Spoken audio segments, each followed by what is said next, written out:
we've seen how we can prepare for the unborn child by eating right. Now, the child is here, and before the blink of an eye, they've already turned 2. Now, those of you with kids past the age of 2 know what the terrible 2s refer to. For some parents, this stage passes by without any major nightmares. But for others, this period can make a new mom not want to have any more kids.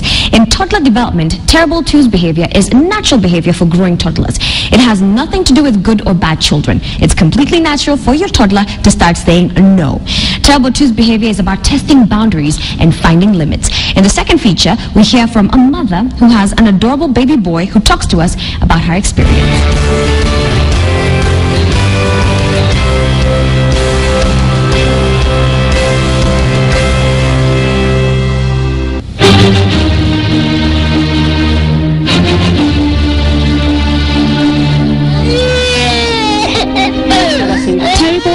Is a term for the stage that toddlers go through that is characterized by temper tantrums, saying no to everything, or refusing to do as they are told.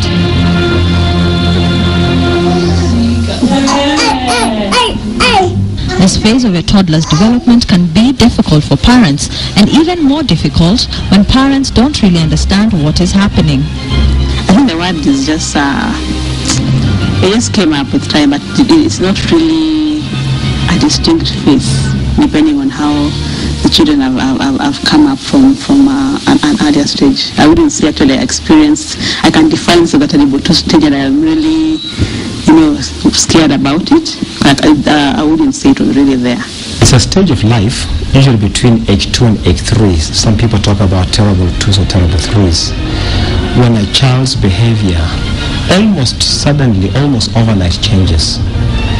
And the child that was quiet, the child that was compliant, the child that was well-behaved, suddenly begins to question their world.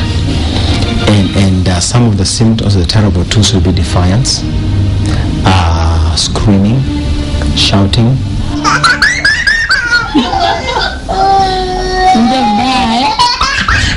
not following instructions, wanting their own way.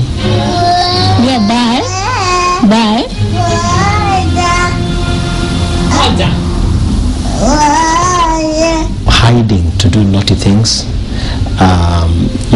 and the parent will often find themselves having to call the child more than once, usually with a raised voice, before the child responds. That's a symptom you're having a problem. Unfortunately, it is so common and so rampant that people have learned to accept it as a normal way of life.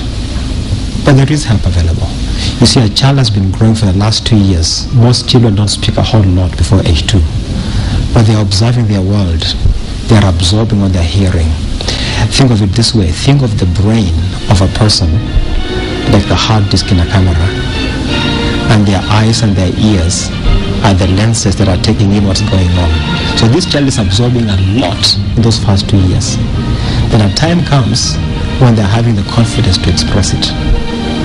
And unfortunately, it doesn't always come out well. It's also a phase of life when the child can run around, when a child is experimenting. Children like to experiment with things. If you give a toddler something, they would look at it, they'll put it in their mouth, they'll shake it. They're trying to find, what is this thing you've given to me? In a very similar way, in their speech, in their mannerisms, in their reactions and actions, they're experimenting, and many times it comes out as defiance. They don't intend to be, but that's how it comes out. Aggression. Some of the aggression may be accompanied by meanness, and sometimes it's not, but it's there. This is a frustrating phase that can have us describe the toddler as being defiant, unreasonable, demanding, and mischievous. Temper tantrums help children express themselves. But is the terrible 2 phase really so terrible? And if so, terrible for whom? You feel angry, feel impatient, feel like you want to, make them stop crying. If you are kiboko, will make it, but still they still continue crying. But then now I came to now understand that you don't allow tantrums. Yes, you can cry, but you don't need to throw tantrums. That's unexpected. So when I'm so tired, I just leave. I'm telling them I'm going so that you can even sleep. You can stay when I'm here the whole day. You can decide not to sleep. Hata kama hajalala mchana, you can sleep and let at silence simply because I'm there. So I've been trying what is wrong, because when I'm not in, he eats well, he can even sleep. He sleeps, and by 7 after taking his supper, analala. But when I'm in, he can decide not even to eat. The temper tantrums and refusal to obey parents stems from your toddler trying to become more independent and make their own decisions. The problem with making their own choices is that they have to disagree with you for the choices to be theirs and not yours. He feels like he's tough. He seems more tough. He cries less when he's caned. But I'd find him a bit manipulative because of the way he would cry before the kiboko comes. He knows it's the time for kiboko because he's messed up, but he'll start crying. We get kiboko. Oh, sorry. Okay. Tantrums are common to both boys and girls. Okay. For her, at least with him, I learned more about the discipline better. But I think the way they are disciplined from an early stage, it didn't come out that strong. We are told this about truth and all, but it didn't come out that strong. What we see mainly is tantrums. Someone are deciding they want something and they don't want to be denied of anything. So they throw a tantrum at first, but now when you spank them as they throw a tantrum, they reduce and they listen completely. So when you see the tantrum or someone just decided, okay, I think what she do a lot is crying a lot. She'd cry for something.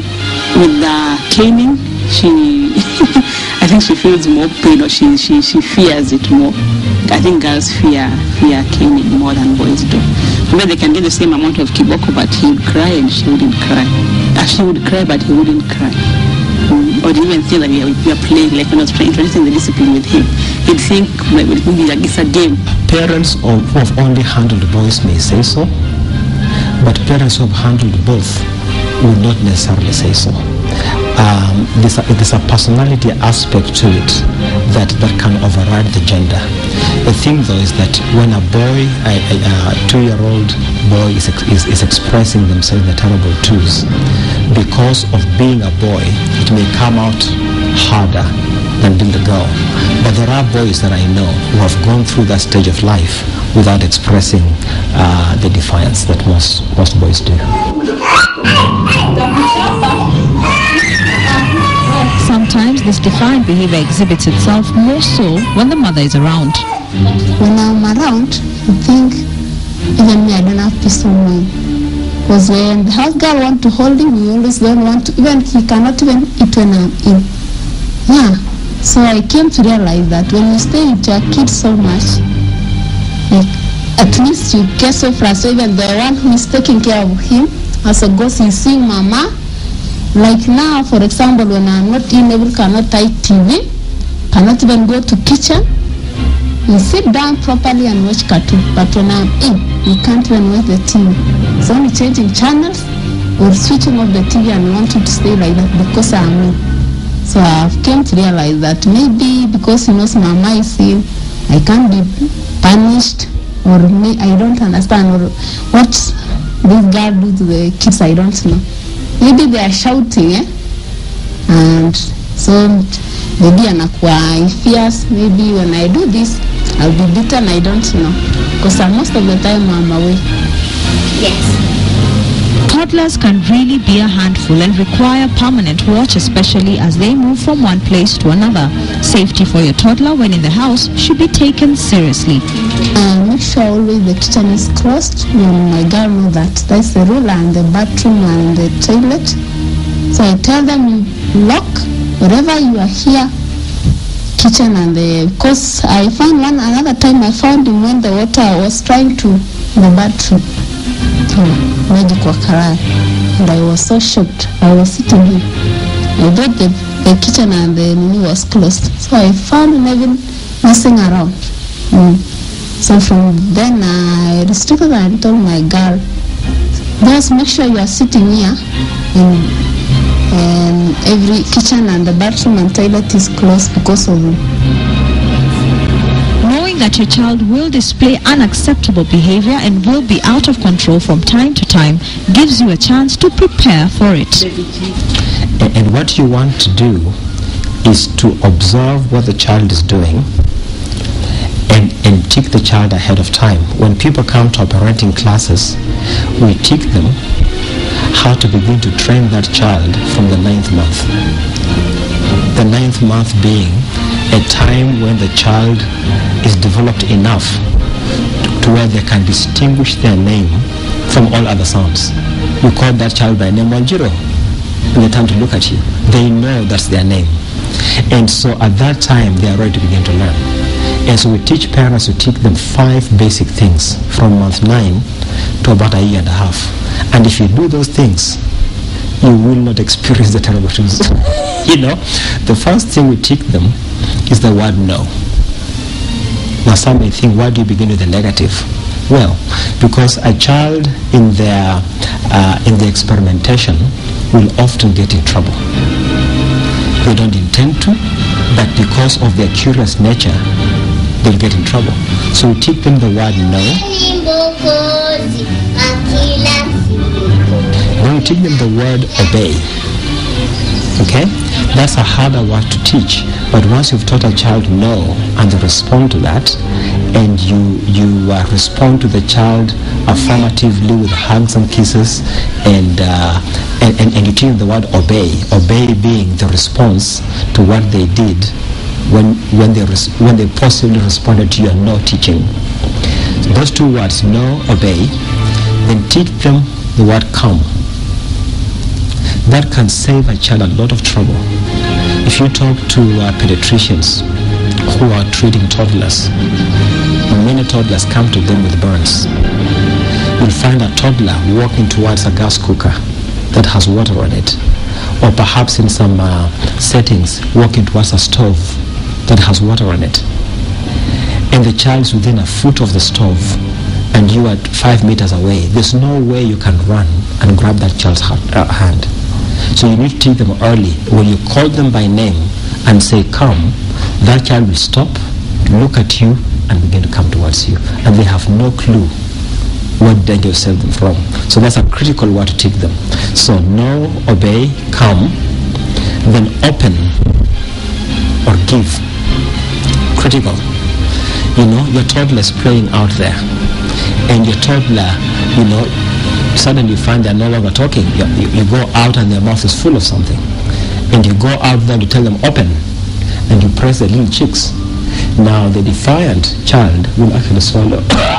You know, when you train them at that early age to open, you press their cheeks and you put your finger in there and scoop out what's in there. And guess what you might find, you know? It might be a slug, it might be a caterpillar, whatever it is. Or, a different example, your child is holding a knife by the blade, and you can't pull it out. And you need to take them, open. Call them by name, in a normal voice. Michael, open. And they open their hand, you take out. Okay? So at a very early stage, you are teaching them simple words that will save their life and make the 2-year-old a successful 2-year-old. And the last word is hush or quiet. So 5 words. Now, when you teach those words to your children at an early age, beginning 9 months to about 18 months to 2 years, they will go through the 2-year period with very little drama. Because when they want to do something defiant, you can call them by name, and without raising your voice, ask them to come to you, and you would have trained them that they will come the first time you call them. Many children, many toddlers have trained their parents that mom has to call me 4 times with a raised voice before I can respond. And so we train our parents to turn this whole thing around and tell yourself, my children will obey me the first time. It is good for the child. Remember that your child needs to get clear messages from you. You need to be consistent as you set rules in the home. My key challenges were with bedtime, cooperation with bedtime, and also cooperation with meals. For bedtime, they would, before she began school, both of them would take long to go to sleep. Earliest 10, and they'll fall asleep like in our bed before they get into their room. That was the routine for them. We have to go to my room first before they sleep, then I transfer them to their beds. So that was a key challenge for us. And then for eating, they'd eat forever. They'll take long. They eat well, but they would make it like a social time, really extend it an hour and a half, even 2. So those were really strong on me. And I also just to know, I wanted to know what to do, how to introduce duties to them, and what ages would work, what ages is best for what duties. So when I went for this class, at least I got to learn that she can dress herself, and she does that now. I trained her in a week. It took a week actually, but we do everything for her. So it took a week, and she learned from drying herself, oiling herself, and dressing fully. She can do it all, and ready to go. And eat feeding. So I learned now is it just need to train them that they need to know. You need to go. You have to. This is the time I want you to spend feeding. So if you don't finish in good time, if you're wasting time, I'll come with kiboko behind you. And now that's what happened. That's how they learned to eat in a good time. So what if they don't obey you? What happens when your 2-year-old is defiant? You discipline a 2-year kid by actually, you are not beating her, but only you are telling Daddy, Daddy, don't do this. Yes, Daddy, I give you a biscuit or a sweet or a cake, so don't do this. Abu sasa hawezi fanya tena. She or he cannot repeat the same mistake by saying, tomorrow I'm not going to pay you a cake or a biscuit or a cake. So the mtoto anafikiria kwamba kweli nikifanya hii makosa si nitakosa hiyo. Sasa anasema daddy siwezi fanya tena, na anakuja sasa. Hapo ndio una develop yeye kabisa. Najua ya kwamba nikifanya vitu mbaya sitapata vitu mzuri. Unajua ajui ya kwamba amejidevelop future, kwamba nikikosa kufanya hii sitaletewa kitu mzuri. Sasa hiyo habit inaendelea mpaka anakuwa mtu mkubwa kabisa. Utapata hiyo mtu utakuwa mtu mzuri in future. You can discipline him or her, but not by beating. Because one thing, this little boy or this little girl is too tender to understand what he or she is doing. So what you need to do is to tell him or her that this or that is not good. So next time, whether you call him boy or mom, don't repeat this, because it is bad. It is this way. It is this way. If it is fire, this fire can burn you. This knife can cut you. Do not to cross the road or do something which you according to is not good for him or her. Tell him takuchapa, but sometimes anarudisha takuchapa. Yeah, that's what he's saying now. Takuchapa. But when you start doing kuchapa leta kiboko, he will run away. The first thing is to stop what you're doing and act immediately. Children, remember, when they are breaking those rules, they don't have the intention of doing it. So they may not even remember they broke the rules. So if you put off the discipline until much later, the child may not relate the discipline to what they did. So stop what you're doing and act immediately. The second thing is you talk to the child at the child's level of understanding. So don't get into long sentences and explanations for a 2-year-old. And that's why it's important to teach them those 5 basic words when they're young. So I'll squat down to their level and make eye contact with the child. And I call them by name. And I'd say, Michael, what did you do? And kids are smart. They may begin to pretend they have no clue what you're talking about. And in a calm voice, you remind them what they did. Michael, you jumped on the sofas. No, Mommy, I just did like this. Yeah, that's called jumping on the sofas. Jumping on the sofas is a no. And you can only say that if you had taught them previously. So the first thing you're doing is you're stopping what you're doing, you're acting immediately. You're coming to their level. You're communicating in a calm voice. You're making the child understand the wrong they have done. Having done that, now you tell them the discipline that will follow. Now, I'm a great advocate of spanking children, and I know that some people will say, don't even go there, all right? And of course, everybody is welcome to have their own views. And again, if we had time, I would talk to you about the dangers of spanking and how one can do it well. But so I won't go into those details right now. But I will say, having gone through the explaining what the issue is, telling the child you will now be disciplined, and then follow through with the discipline. Many parents will give the child time out. Okay? They make the child go to their room for a period of time. And that, by the way, does work. The trouble with time out is that with time, a child that can then manipulate the situation to where they earn time out. They try to manipulate you. You're just about to leave to see grandma, and this child doesn't want to see grandma. Okay? So the child behaves badly. And they know what the punishment is, the discipline is. You're going to stay home and not see grandma. So you think you're punishing that child, you leave that child home, alone at home. That's what they're looking forward to. Now they know for the next 4 hours, I'm at home unsupervised. I can get into any sort of thing. Again, there are arguments back and forth, but I'm just giving examples. What I would do is then go to a private room with that child. Private room, because I don't want other children or adults in the room to be entertained by whatever I'm going to be doing with this child. And so I'll ask that child what they did, and if we have agreed that we're going to give them 2 smacks, I would then give them those 2 spankings on their bottoms. I put the spanking aside, I put the child on my lap, and I ask them, why did daddy spank you? They give all sorts of answers. Because you hate me. Tell them, no, sweetheart. It's not because I hate you. It is because you disobeyed daddy. It's because then I mentioned what it is. So remember, you're telling them what they did before the discipline. You're then disciplining. You discipline quickly. And then you follow up by reinforcement of what they did. They need to know why they're being disciplined. If you don't love that child, you cannot discipline them. Discipline is a love situation.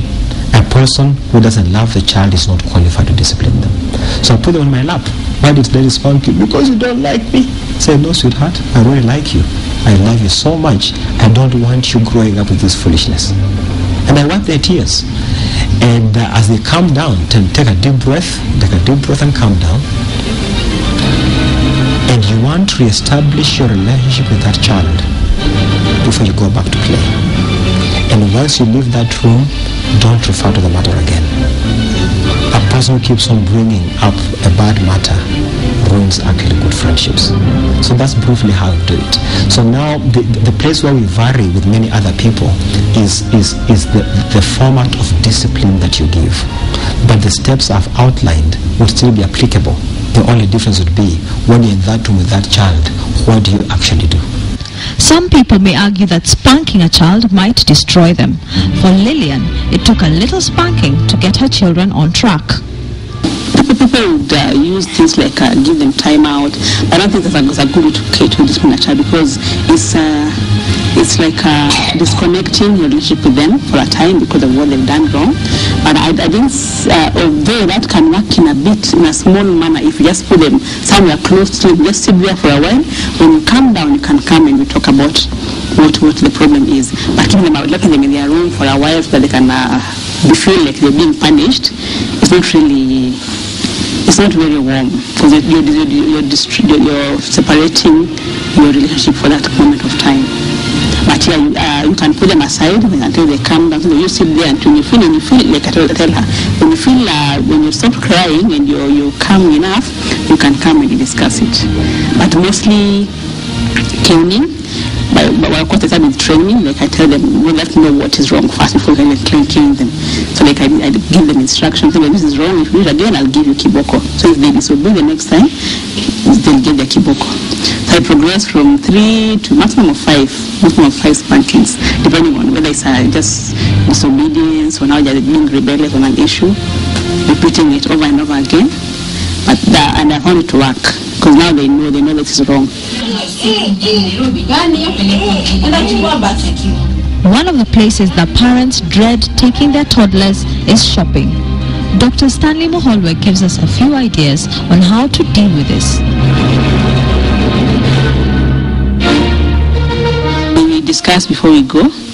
We're not buying chocolate today or sweets today. So they don't eat sweets, so they know they don't go to pick sweets. But so once in a while, maybe she decides she wants something and she wants maybe a different brand of thing, maybe crepes. And I'd say that's why we're not getting it. So then she'd cry for long, but she still won't get. And even I carry one of my kibokos in my handbag. So if she's insisting and pushing, she's stopping to cry, I'd give any of them kiboko. So I punish them there and then. First thing is to prepare the toddler before you go shopping. Okay? Things to consider before going shopping. Number one, time of day. Is the toddler tired? Is the toddler exhausted? Will the supermarket be crowded? Are you yourself tired? So all those are considerations even before you go shopping. If you're going shopping at a time when the toddler is hungry, you need to take care of that by carrying a small snack for the toddler. If you're going shopping at a time when there are many other kids in the supermarket and they're running around, your toddler is most likely going to be distracted. So think ahead of time before you even go shopping. There are good times to take a toddler shopping and at time that's not so good to do it. Some parents choose to take their toddler shopping when the toddler is sleepy. So they take them out of the car seat, sleeping, put them in the shopping basket, the trolley, and the toddler is asleep. That's one way of doing it. What I prefer to do, though, is to talk to the toddler ahead of time and say, sweetheart, we're going shopping. Yeah, you're going to buy me toys? Nope. We're going to go in there and all we're buying is bread and milk. So the toddler knows ahead of time. It's a short visit, it's bread and milk. I would then have the toddler help me in the shopping. So for example, if the bread is on a higher shelf, I would carry them up. Say, pick that one for me. But I like this one. Says, yeah, I tell them why you're not buying this one, you're buying the other one. So help them participate in the shopping. So they pull the things off into the basket and you move on. As they get a bit older, we actually give them a little bit of money. Because, many parents are saying no to the toddlers all the time, but you do want to give them something they can do. They say, sweetheart, you can buy anything that 50 bob can buy. And so they're holding this 50 shillings. Of course, they have no clue. They have no idea how much 50 shillings is. So they're looking for anything with a 5 and 0. So they find this big toy that's 5,000 shillings. Can I buy this one? Says, no, that's 5,000. There's too many zeros on this one. Just a 5. And then they ask you, what can 50 shillings buy? Then you can get a piece of chocolate, you can buy this. And so you help them to participate in it. Now you'll notice that many of the big stores like Nakumat or Uchumi, at the checkout counter, that's where you have the chocolates and the sweets. And this toddler has been shopping and they get there and they get hold of one of the chocolates and they squeeze it, and they want you to buy it. So you need to anticipate that. So when that time comes, you would know what to do with it. So preparation ahead of time is very key. And then don't lose your temper. Don't tell them things you cannot enforce.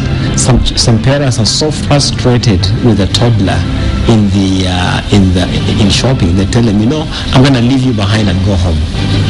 And they begin to walk away. The toddler looks at the parent and thinks, mom's going to leave me. But after a while, mom turns around. The toddler knows she won't leave me. That gets even worse. Because the toddler then begins to run around the supermarket screaming and you have to go and grab them and just create a terrible scene out there. Toddlers should not be undermined. They may imitate what they see and learn things in a short period of time. I used to assume that, like him and at her, she wouldn't understand I'm disciplining. I noticed he understood, he understands. He knows it's wrong, he knows why you beat him. So they understand very early. Even at his age, any instruction you give me, he'll do, he knows. They get it. When you see that thing, you can come and sit here. After that, I don't understand whether he knows what is going on. But I control what he's watching now. Toddlers just want to explore their world and see how it works. Your job as a parent is to help them discover and be a part of and better understand their surroundings so that they can learn. The most important thing for parents to realize is that the yelling, what is there? Tantrums, biting and mischief are normal behavior.